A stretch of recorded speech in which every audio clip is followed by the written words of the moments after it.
Welcome back to Sports with a Bone. Sir J here. Alright, so on today's edition, we want to talk about Brazilian superstar Neymar. Now, I was just basically reading some stuff online, some sports stuff, when I came up on a 30-man shortlist that was named for the Ballon d'Or award. Now, Neymar being the superstar he is, I am most definitely certain that he would have been expecting his name to be on that shortlist, that 30-man shortlist.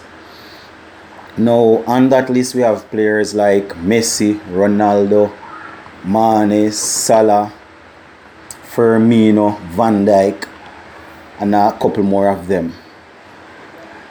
So Neymar being the superstar he is, would be expecting to see his name there.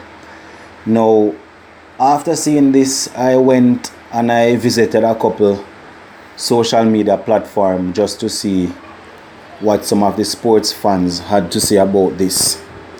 Now, as you would expect, the Neymar fans are there saying that Neymar should have been shortlisted, because of this performance in such and such a game. On the other hand, they have other fans that are saying that Neymar shouldn't be there because he missed a lot of last season due to injury and all of that. However, having said that, there's something that we need to always remember as sports fans. And it is the case that of football being a business. Right now, football is not just a thing where persons just go out and play and you get paid. What is happening in most of the clubs, even at the highest level where FIFA is concerned, is that you have companies that are sponsoring the different matches, companies that are sponsoring different events as it relates to football. So I am most definitely certain that in order to be considered for the Ballon d'Or award, they are not only just looking on your on-the-field performances, they are also looking on your off-the-field behavior, how you are with the media, how you are with the fans, how you are with your club. They are looking for somebody that can represent the sport well. Because if it only had to do with a player's talent, then basically Messi and Ronaldo would be winning it every year. But it's not just it comes in a package based on what I'm seeing here. The mere fact that you would need sponsors to sponsor the Premier League, La Liga, Serie A. The mere fact that you need sponsors to sponsor all of those competition, it goes to show that money is in it.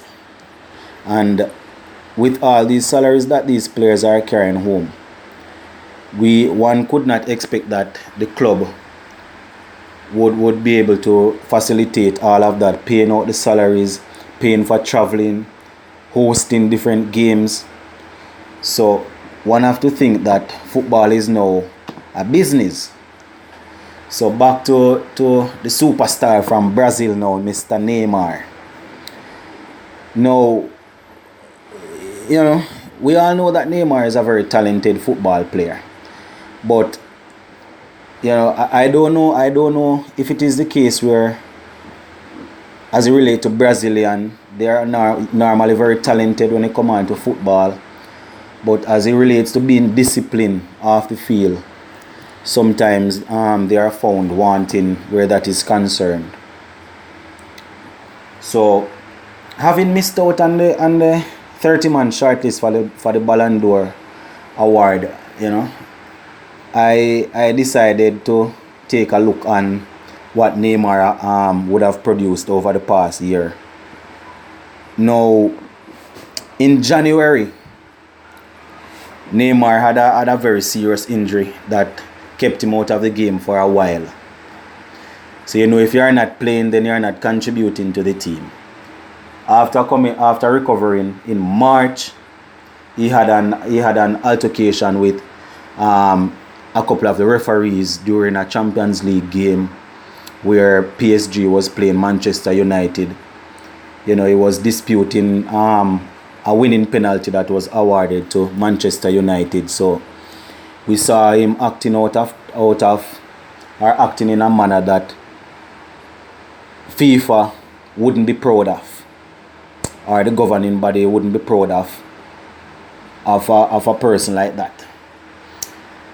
Fast forward from March, in April, Neymar was again caught up in a big scandal where he was seen slapping a fan during a game.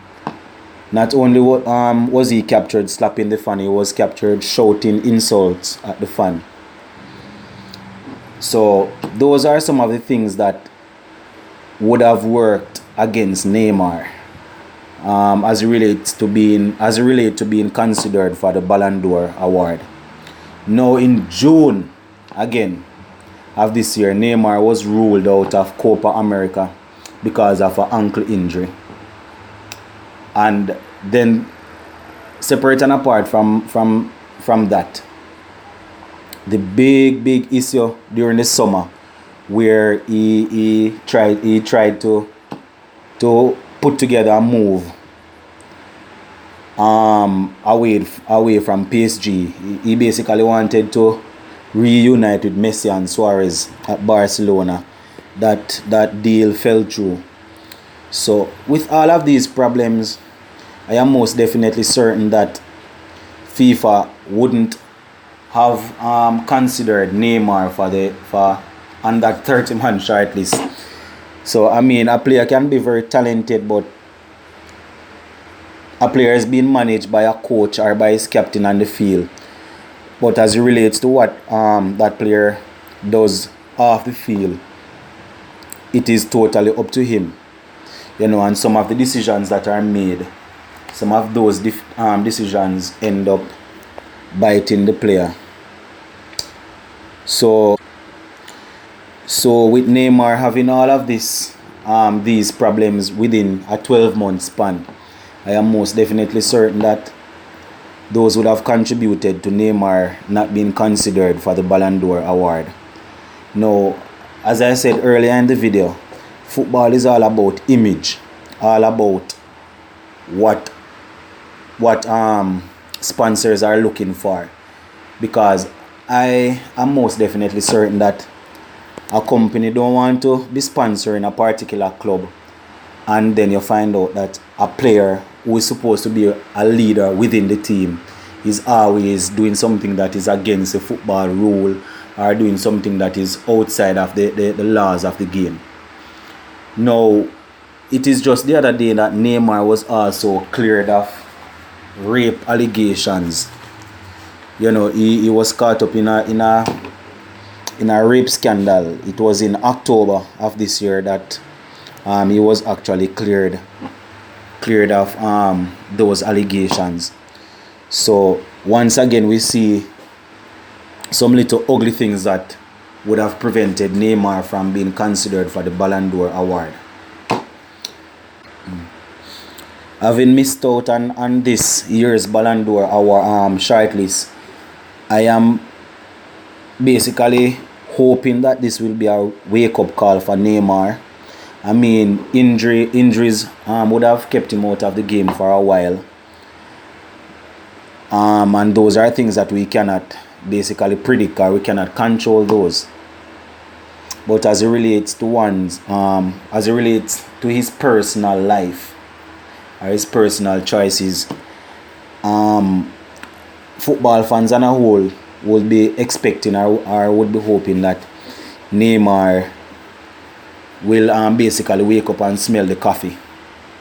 Because from Neymar burst out on the scene, it has always been said that Neymar is going to be the one to take over from Messi whenever Messi retires. And I mean, there's a bundle of talent in this young man, but if he's not able to apply himself to the game fully, then it will be a case where we see another talented player just go down the drain. And that is something that football fans wouldn't want to see. I mean, whether you're a supporter of a Manchester United, a Chelsea, a Arsenal, a Real Madrid, whichever club you support, whenever we see gifted players like these come on the scene, we're always looking forward to them having a long career, a 10, 15 years career, you know, because it's only good for the game. And I mean, after Messi and Ronaldo retires, there will be a void. We have young Kylian Mbappe. We have a lot of young players coming up, but Neymar, who would have been touted for years now, you know, fans would be expecting that Neymar would be the one to stick his hand up and say, here what, I am going to take up this mantle of football and basically be the image of the sport. We don't want it to be a case where we see something similar to what is happening now in track and field, where Usain Bolt retired the other day, and track and field is still searching for a face. So we are hoping that Neymar, as I said before, will wake up and smell the coffee. You know, because being a talented player like this, one wouldn't expect Neymar to be left off a 30-man shortlist. We're not talking about a top 5 or a top 10. We're looking at a 30-man shortlist, and he wasn't able to make that shortlist. So, as football fans on a whole, I am most definitely certain that persons would be hoping that Neymar actually realizes his gift and apply himself fully. You know, because take for example a player that is as gifted as a Messi or a Ronaldo. That player might not be playing to his full potential, you know, but yet he's still better than a player that is playing to his full potential, and that totally has to do with one's gift. You understand? So as it relates to Neymar, you know, I am hoping that this will basically be a wake-up call for him. You know, hopefully this coming season he will be able to stay fit, and you know, we will see some wonderful performances from him on the field. So as sports fans, I know that we are all looking forward to who is going to win this Ballon d'Or award this year. I have my opinion on who is going to win, but I am just looking and waiting to see what's going to happen. So until next time, keep watching sports. Bless.